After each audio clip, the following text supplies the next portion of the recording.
Hello बच्चों, आप सभी का स्वागत है आपका अपने चैनल ज्ञान कोचिंग में। और आज की क्लास में हम बीजगणित पर आधारित जो है 4 इंपॉर्टेंट सवाल करेंगे। और ये हमारी बीजगणित की दूसरी क्लास है। मैं आपकी 5 क्लास लूंगा जिसके अंदर सारे इंपॉर्टेंट क्वेश्चन कराऊंगा। तो चलिए देख लेते हैं कौन कौन से क्वेश्चन हम लोग करने वाले हैं। क्वेश्चन नंबर फर्स्ट हमारा ये है, सेकंड क्वेश्चन हमारा ये है, थर्ड और फोर्थ, ये चारों क्वेश्चन आज हम लोग सोल्व करेंगे। तो ध्यान से इनको समझिएगा और जितने बच्चों के आंसर पहले आ जाएंगे मुझे कमेंट बॉक्स में बताइएगा। और कितने बच्चों के पहले से आते हैं ये भी बताइएगा, क्योंकि बच्चों आपकी क्लास 9th का फॉर्म जितने बच्चों ने नवोदय का भर रहा है जी जान से मेहनत करिए, तभी आपका नंबर आ सकता है। क्योंकि यहाँ पे बच्चों जो काबिलियत है ना, तभी जाके नंबर आता है, ऐसे यहाँ पे नॉर्मली नंबर नहीं आता। तो चलिए शुरू करते हैं क्वेश्चन नंबर फर्स्ट। सबसे पहले क्वेश्चन को ध्यान से पढ़िए। राजू और रमन की आयु 5:8 के अनुपात में है।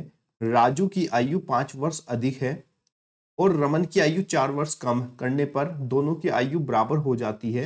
राजू की आयु क्या होगी, हमसे ये पूछा गया है। तो जब बच्चे आपको आयु का अनुपात दिया जाए, उनकी एज का अनुपात दिया जाए, तब आपको क्या करना है। तो देखो सबसे पहले आप यहाँ पे लिख लो राजू और रेशियो रमन। ठीक है, राजू और रमन की जो आयु है इसका अनुपात आपको दिया गया 5:8। तो जब आपको अनुपात दिया जाए तब आपको मानना है कि माना कि जो राजू है इसकी आयु, राजू की जो आयु है, ये अनुपात देखो 5 है राजू का, तो इसकी आयु का 5x वर्ष मानिए। और जो रमन है, रमन की आयु को आप 8x अनुपात मानिए। ठीक है, जो भी आपका अनुपात होगा उसके साथ में बस x लगा दीजिए, इनकी आयु हो गई। अब आपको चलना है प्रश्न के अनुसार। प्रश्नानुसार क्या कह रहा है ये आपको समझना है। इसमें बोला यदि राजू की आयु 5 वर्ष अधिक हो, जो भी राजू की आयु थी अगर हम उसको 5 वर्ष ज्यादा कर दें, देखो राजू की आयु थी 5x वर्ष जो कि हमने माना था, इसमें हम 5 वर्ष जोड़ देते हैं तो 5x प्लस में 5, ये 5 वर्ष अधिक हो गई। और ये आयु बराबर हो जाती है रमन की आयु के। अगर रमन की आयु को 4 वर्ष हम कम कर देते हैं, तो रमन की आयु हमारी बच्चों 8x थी, इसको 8x को हमने 4 वर्ष कम कर दिया, तो ऐसी स्थिति में दोनों की आयु बराबर हो गई। यहां से हमारी समीकरण बन गई। अब हम समीकरण को हल करेंगे। मैंने आपको बताया था जब हम समीकरण को हल करते हैं तो जो हमारे चर पद होते हैं, जिनको x जो होता है इसको चर पद बोलते हैं, वेरिएबल, इसको हम लेफ्ट में रखते हैं और बाकी सबको राइट में। लेकिन शर्त यह है जब हम इसको बराबर से पार करते हैं तो इसके निशान बदल जाते हैं। यहाँ पे हमारा 5x है, ये 8x देखिए प्लस है, जब ये बराबर से इधर जाएगा तो ये माइनस हो जाएगा, माइनस में 8x और बराबर ये आपका माइनस के 4 है। और यहाँ से हम जो 5 हमारा जो अचर पद है इसको हम इधर लेकर आएंगे, ये भी आपका निशान बदल जाएगा, तो +5 है तो ये -5 हो जाएगा। अब इसको हल करेंगे, प्लस के 5 है, माइनस के 8, 5 में से 8 हमने माइनस किया तो आपका माइनस का 3x बचेगा। ध्यान दीजिएगा, देखो बच्चों माइनस का 8 है इसलिए माइनस की संख्या आएगी, क्योंकि माइनस की संख्या ज्यादा है। 8x में से 5 गया, माइनस का 3x बराबर यहाँ पे -4 और 5 दोनों माइनस के हैं तो ऐड हो जाएंगे माइनस का 9। माइनस से माइनस कट हो जाएगा, x बराबर 9/3, 3 3 9, x की वैल्यू आपकी 3 हो जाएगी। ठीक है बच्चों, x3 आपको समझ में आ गया। अब आपसे पूछा गया है राजू की आयु क्या होगी, और राजू तो ये है और राजू की आयु हमने कितनी मानी थी, 5x मानी थी, तो हम लिखेंगे इसलिए राजू की जो आयु है वो 5x थी और x का मान हमारा 3 आया है, तो 5 गुणा 3, 5 3 जा 15, तो राजू की उम्र जो है 15 वर्ष होगी। ऑप्शन नंबर ए आपका राइट आंसर। समझ में आया बच्चों, देखो यही कंसेप्ट है। कंसेप्ट को आप अच्छे से पकड़ लोगे ना, आप तो चुटकी भर में पेपर में सवाल करके आओगे। अगर आपको रमन की आयु पूछता तो 3 की गुणा 8 में कर देते, 24 वर्ष हो जाती, सिंपल सी बात है। क्लियर बच्चों, अगला प्रश्न देखते हैं कितने बच्चे सोल्व करने वाले हैं। प्रश्न में आपको कहा गया है पिता की वर्तमान आयु, समझिएगा ये प्रश्न थोड़ा सा उससे ऊपर लेवल का है। पिता की वर्तमान आयु उसके पुत्र की आयु के 5 गुणे से 3 वर्ष कम है। 5 वर्ष के बाद पिता की आयु पुत्र की आयु के 3 गुणे से 3 वर्ष अधिक होगी। पुत्र की वर्तमान आयु क्या होगी, हमें ये बताना है। ठीक है, तो चलिए इसको ध्यान से समझिएगा। सबसे पहले आप एक चीज जानिए, पिता की जो वर्तमान आयु है वो उसके पुत्र की आयु के ऊपर डिपेंड कर रही है। कि जो पुत्र की आयु है उसके 5 गुणे से 3 वर्ष कम है पिता की वर्तमान आयु। तो हम क्या करेंगे, जब पुत्र है उसकी आयु पर पिता की आयु डिपेंड कर रही है, तो हम पुत्र की आयु मानेंगे कि माना जो पुत्र है उसकी आयु, बेटे की जो आयु है इसके, वो x वर्ष है। जब बेटे की आयु x वर्ष है तो प्रश्न के अनुसार, प्रश्न में बताया गया है कि पिता की वर्तमान आयु उसके पुत्र की आयु के 5 गुणे से 3 वर्ष कम है, तो इसके अनुसार पिता की जो आयु होगी वो बेटे की आयु का 5 गुना, मतलब कि 5x। और उससे 3 वर्ष कम है तो -3। ये दोनों की वर्तमान आयु आ गई है, पुत्र की भी और पिता की भी। क्लियर बच्चों। अब हम चलते हैं प्रश्न के अनुसार।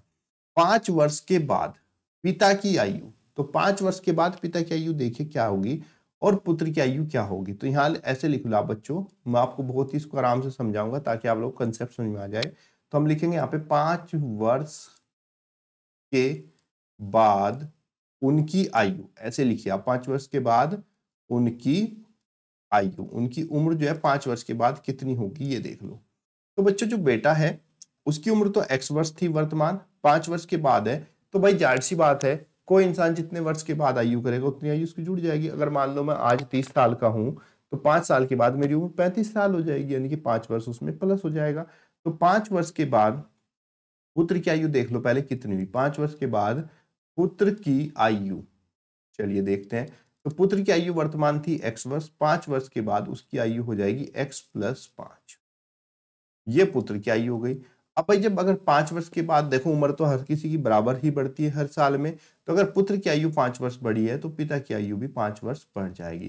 तो पिता की आयु आपकी हो जाएगी 5x - 3, तो वर्तमान आयु थी, और 5 वर्ष के बाद 5 और इसमें प्लस हो गए, तो अब पिता की आयु हो गई 5x, और प्लस के 5 में से 3 हम माइनस करेंगे, प्लस का 2 बचेगा, तो 5x + 2 वर्ष ये हमारे पिता की आयु हो गई। इतना समझ में आ गया बच्चों। अब प्रश्न के अनुसार देखो, पिता की आयु पुत्र की आयु के 3 गुणे से 3 वर्ष अधिक है, यही कंसेप्ट आपको समझना है। अब इस बात को हमें कैसे लिखेंगे, देखो ध्यान से। 5 वर्ष के बाद पिता की आयु पुत्र की आयु के 3 गुणे से 3 वर्ष अधिक है। ये जो पिता है ना 5 वर्ष बाद, यानी कि जो फादर है इसकी आयु, चलिए समझते, पिता को मैं F से दर्शाता हूं। जो ये फादर है अपने बेटे की उम्र के 3 गुणे से, जो उसके बेटा है पुत्र है उसको सन से दिखाते हैं, जो उसका बेटा है इसको सन से मैं रिप्रेजेंट कर दिया, इसके 3 गुणे से 3 वर्ष अधिक है। तो अगर पिता की उम्र का बेटे की उम्र का 3 गुणा करें और उसमें 3 हम प्लस करें तब जाके पिता की उम्र के बराबर होगी, क्योंकि उसने कहा 5 वर्ष के बाद पिता की आयु, 5 वर्ष के बाद पिता की आयु पुत्र की आयु के 3 गुणे से 3 वर्ष अधिक है। तो पुत्र की आयु जो भी है उसका 3 गुणा और उसमें 3 जोड़ेंगे तो वो पिता की आयु के बराबर होगा।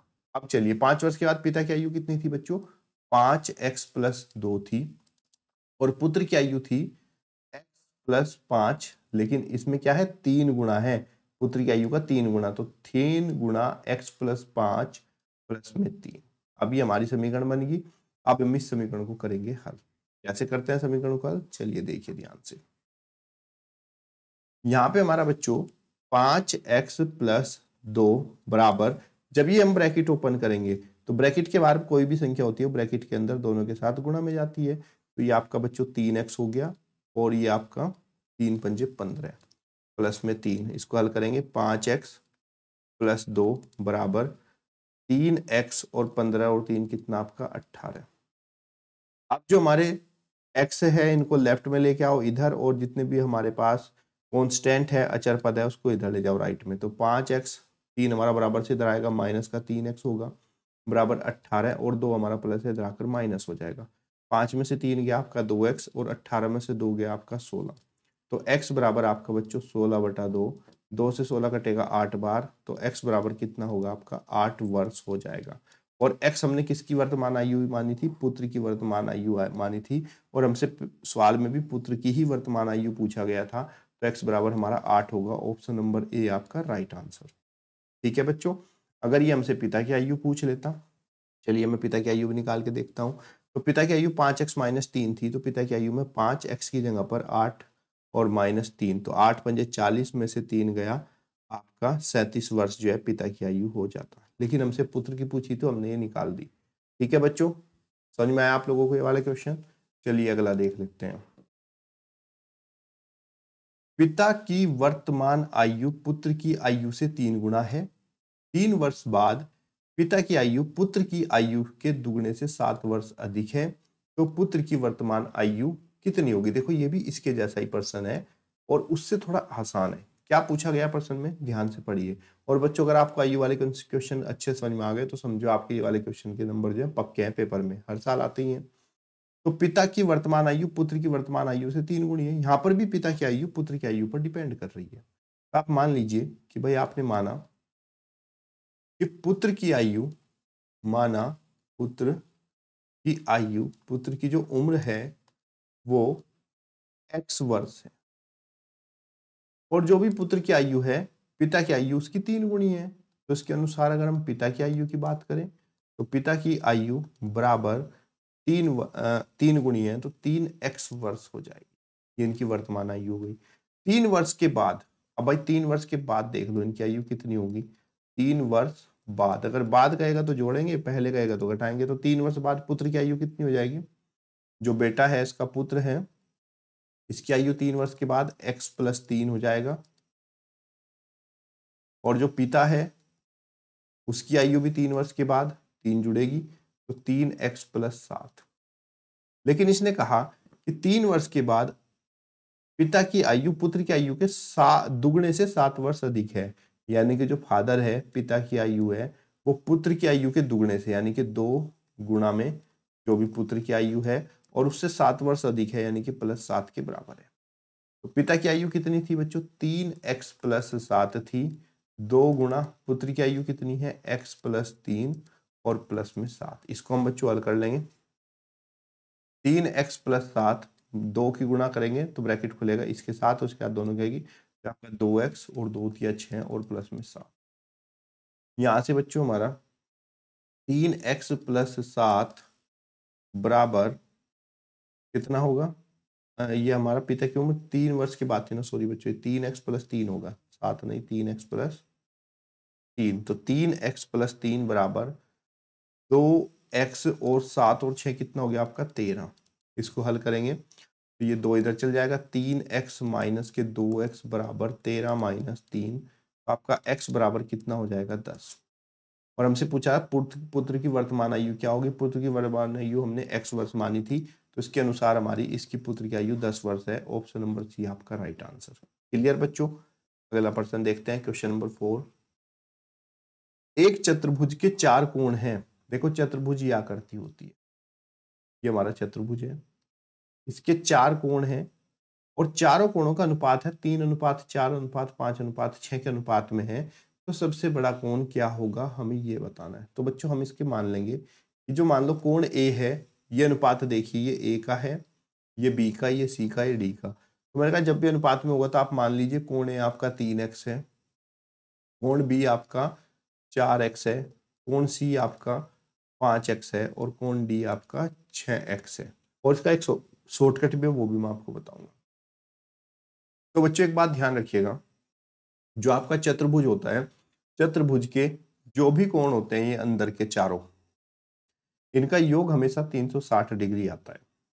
तो उसके अनुसार हमारा ये जो चारों कोण हैं 3x + 4x + 5x + 6x बराबर 360 के होंगे, क्योंकि सभी कोणों का योग है। चतुर्भुज में 4 ही कोण होते हैं आपके, 4 3 7 5 12 6 18, 18x बराबर 360। तो x बराबर बच्चों 360/18 होगा। 18 से काट दे, 18 दूनी 36, 0। तो x बराबर आपका कितना हो गया बच्चों 20 डिग्री। हमसे पूछा है सबसे बड़ा कोण क्या होगा। तो बच्चों जब आपका अनुपात दिया जाता है, जो अनुपात सबसे बड़ा होता है वही कोण भी सबसे बड़ा होता है। तो सबसे बड़ा अनुपात है 6, तो सबसे बड़ा कोण भी आपका डी हो जाएगा 6x।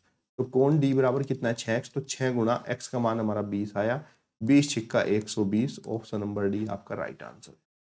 क्लियर बच्चों।